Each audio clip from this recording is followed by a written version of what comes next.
On an island off the coast of Scotland, something was summoned from the depths of hell. Something that would end mankind. And this thing you worried about, did it show up? Oh, yes. You did. I'd been a fan of Hellboy for years. Of course, I had seen the other films, which are beautiful. I was very familiar with Mike's work. I loved his style. And that's one of the things, in designing, sort of reimagining, our Hellboy.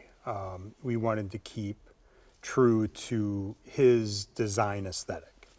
So there's a lot of things that we took into account, in the sculpture, in the painting, in the finishing of our Hellboy, just to keep him grounded in reality, to keep that, because Mike's style, it's sort of, I don't want to say it's black and white, but it's very hard edged. The lines are precise, the lines are strong, and it's gritty, and that's one of the things that we wanted to convey, as we translated, his designs into the real world.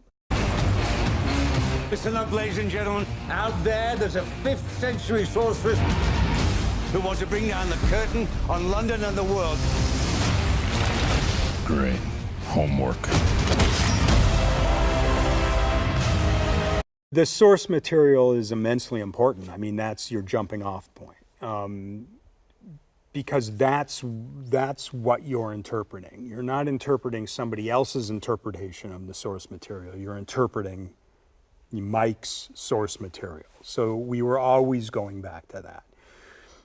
When it came to designing Hellboy, when it came to designing his horns, it's the angles, of his illustrations played very heavily into what we were designing. The angles in the arm, the Hand of Doom, the angles in the horns, the angles of the teeth, the angles of the face, the body, all of that goes back to the source material, which is his artwork.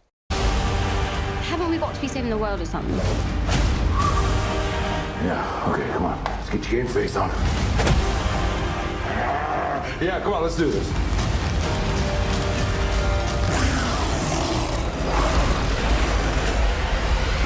Hellboy's application initially was about 3 hours, but now we've got it down to about an hour and 45, maybe 2 hours. It's pretty lightning fast, when it comes to a character that's that complicated. But, inevitably, as you apply makeups, the same makeup over and over and over and over, it gets quicker because you know where your sort of pitfalls are, you know where your trouble spots are, you know the areas that you need to focus on, the areas that you just need to get down. It ends up going quicker. I never would have thought that it would clock in at an hour and 45 minutes. That just seems crazy to me, even when it happens. But, I think that that's one of the things that helps, as far as, keeping everyone sane, in the morning when you don't have to sit in the chair for 3 hours or 4 hours, and you can just get it done. You can get on set, you can get on with your day, you can perform, and then you take it off at the end of the day. And of course, after we take it off, there's still a lot of cleanup that we have to do on the elements that we reapply the next day. Be my king. We belong together, you and I. We do, but this is not gonna work, because I'm a Capricorn and you're fucking nuts!